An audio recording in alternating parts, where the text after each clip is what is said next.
नमस्कार, स्वागत है आपका कार्यक्रम धर्म संदेश में और मैं हूं आपके साथ नेहा सर्वेश शुक्ला। योग के दो पक्ष हैं, एक शारीरिक और एक आध्यात्मिक। बेसिकली योग पता है क्या करता है? योग हमसे हमारी पहचान कराता है, हमें बताता है कि आखिर हम हैं कौन।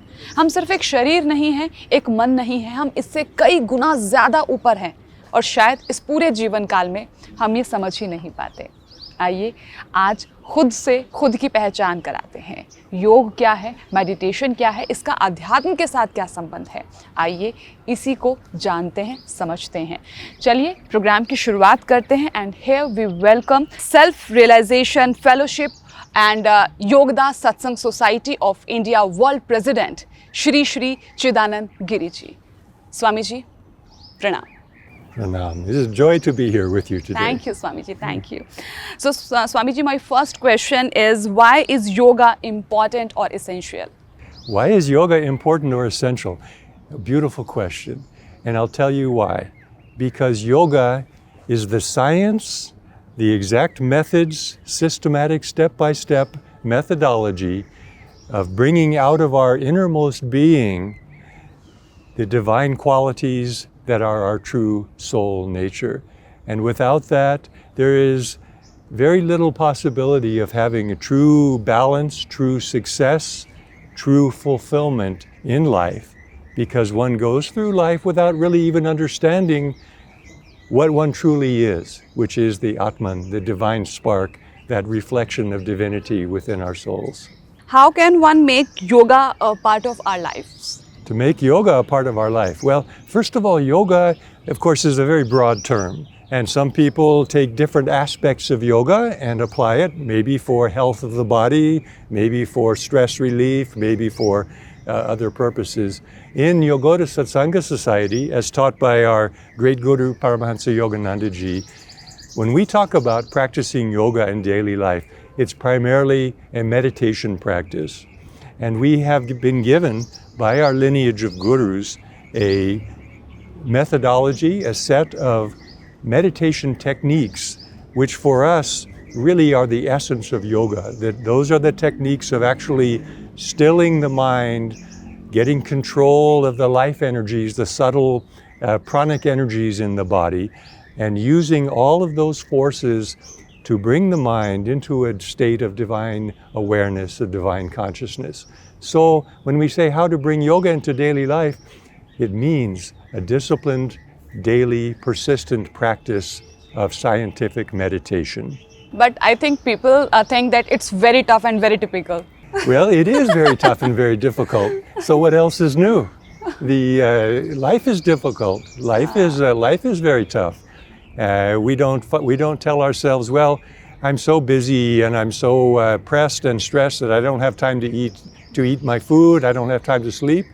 Well, the same thing is when your understanding matures as a human being, you come to understand that without also making time for the nurture of your spiritual side of your nature, then you're missing out on what's really important in life. So we say, yes, it's difficult, I don't have time of that. You can make time. Anyone can make time if they are, number one, convinced of the value of it. Right. Is yoga for everyone? Is yoga for everyone? Yoga is the science of the soul. Everybody has a soul, therefore yoga is for everyone. Swamiji, how can yoga help us to lead a life filled with peace and bliss? Oh, yoga is actually the most direct way to living a life filled with peace and bliss, and for a very simple reason, because our innermost nature, our very Atman, our essence, our soul is bliss. It is peace, it is wisdom and happiness and unconditional love. And yoga is the way that we learn to access that we learn to open the windows and the doors of our consciousness so that what's already there inside of us, that peace, that bliss, is able to express outwardly in our actions and in our relationships with others. Swamiji, what is the difference between yoga and pranayam? The difference between yoga and pranayam, well, there is no difference. Pranayam is one of the 8 steps of Raja Yoga. Raja Yoga, as taught by sage Patanjali in Yoga Sutras, consists of an eightfold program for achieving unity with spirit, unity with the infinite divine being that informs the universe. And pranayam is one of those 8 steps. It begins with moral behavior, it then followed by asana, or control of the body, to hold the body in the right posture for meditation. Then comes pranayam. Pranayam, what does that word even mean? Prana means life energy, the animating force that makes us different from inanimate matter. It's what comes into the body at the time of conception and departs at the time of death. So prana means life energy, yam means control. Pranayam means practice of definite techniques of meditation that give one the ability to direct and control that life energy so that we become the master of it rather than the slave of it. You see, in normal people, normal outwardly oriented individuals, the prana is what causes all of the senses and the mind and the faculties of knowledge to be completely directed to the material world. That's because of the flow of prana.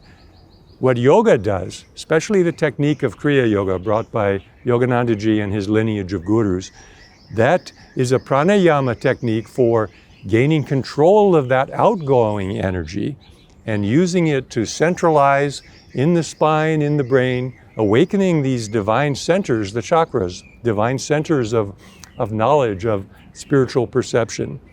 And that is all accomplished by right understanding and disciplined, persistent practice of pranayama. Then it goes to the higher steps: interiorization, pratyahara, concentration, dharana, dhyan, true expanded consciousness of meditation, and ultimately samadhi, union with spirit. So you see where pranayama fits into that overall program of yoga.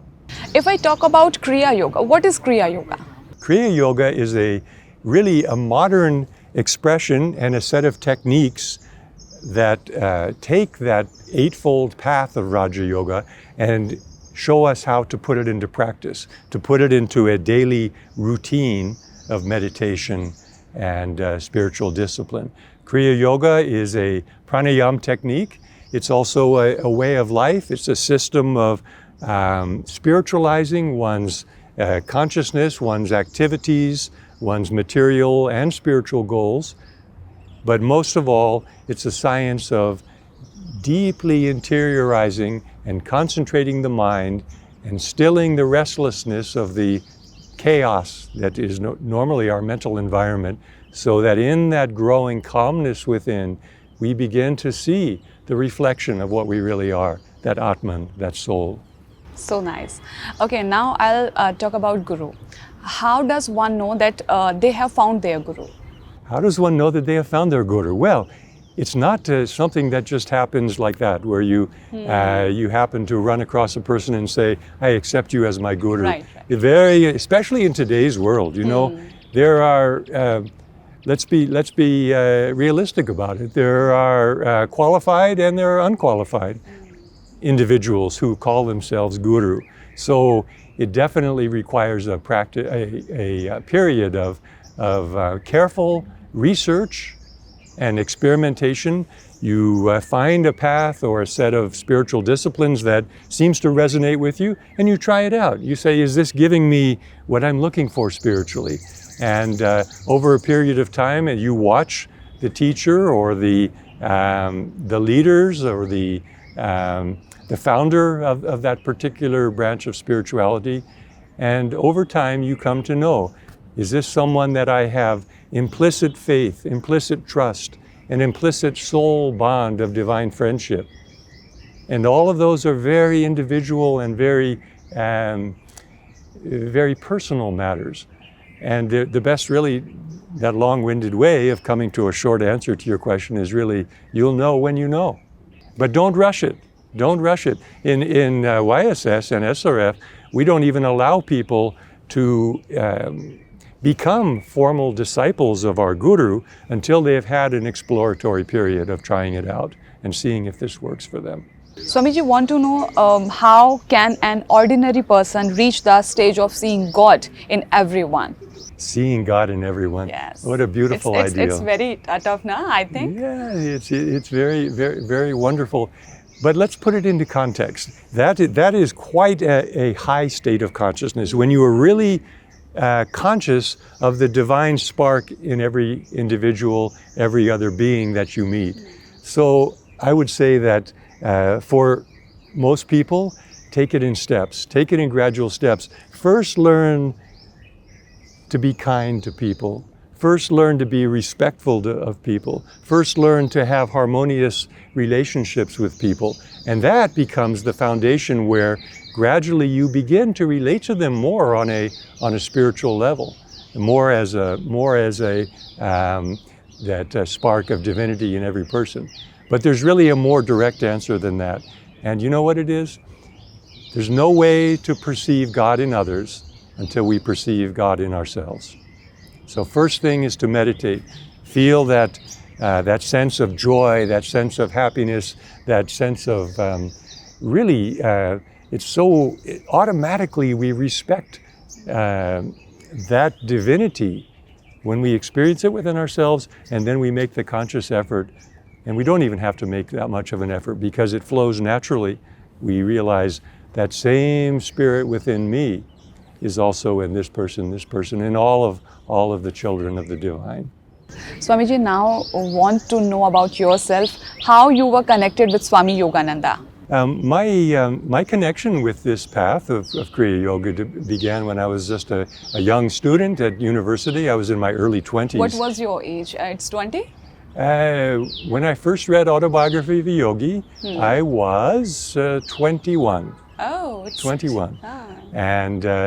And then I got so fascinated and so caught up, I immediately enrolled for the lessons that our Guru prepared, a home study course that gives the knowledge and practice of meditation. In such a young age, do you believe in spiritual and all? Of course, no. Here's the thing, is that none of us is coming into this lifetime for the first time.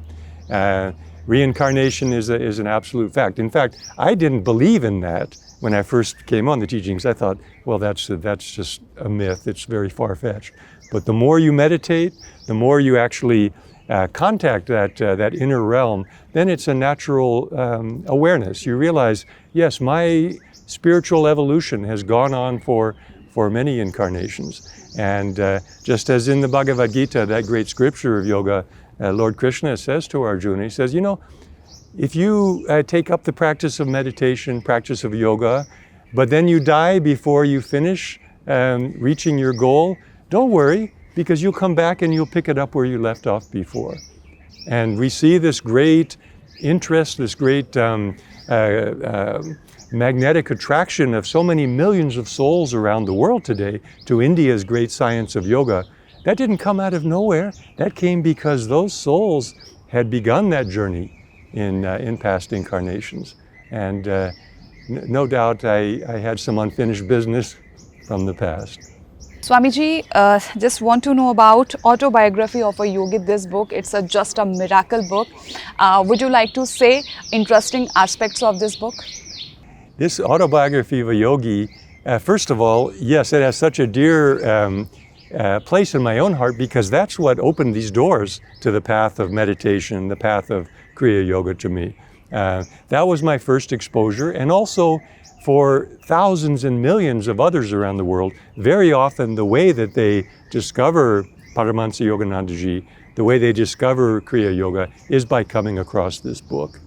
And it's unique. It's not just a book, it has very instructive stories about Guruji's life, about India's ancient traditions of spirituality, all of these, everything that you really need to know to get an introduction to spirituality. But more than that, it's really a vehicle where somehow or other, and it can't be quantified, it can't be measured in a laboratory, but somehow or other, the consciousness and the vibration of Gurudev somehow exudes out of those pages and just touches people. And it's some kind of magic takes place when people read that book. Swamiji, my last question. Today's stressed life, a message for society. Oh, well, you know, the more complicated and the more stressful and chaotic our modern lives become, the more we need to realize that practice of meditation is an absolutely necessary survival skill. We're going to come to a point as not just in India, not just in Western nations that are complicated, but the world family as a whole, as it continues to become more technologically sophisticated and therefore more complex, more stressful, more ceaseless barrage on the intellect and the mind and the senses. People are going to realize that just as it's necessary to have good diet, good exercise program, and so on, meditation is also an absolute survival skill. So that's what I would say. Learn meditation, practice it, add it to your daily schedule, and see what it does for your life. So good. So Swamiji, thank you so much for joining us. Thank you. It's an honor to us. Thank you so much. Thank you. It's been a joy to talk with you. My best wishes to you and to all of your viewers. अभी हम बात कर रहे थे स्वामी जी से, स्वामी चिदानंदा गिरी जी।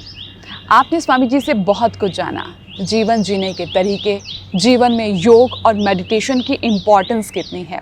वाकई में हम जो जीवन जीते हैं, क्या वाकई में जीवन का सार है या हमें इसको समझने के, इसको बदलने की ज़रूरत है। वो सब कुछ इस एपिसोड में हमने आपको बताने की कोशिश की है। आज के लिए सिर्फ इतना ही। अगले एपिसोड में हमारी आपकी मुलाकात होगी फिर से कुछ और नई जानकारियों के साथ। नमस्कार।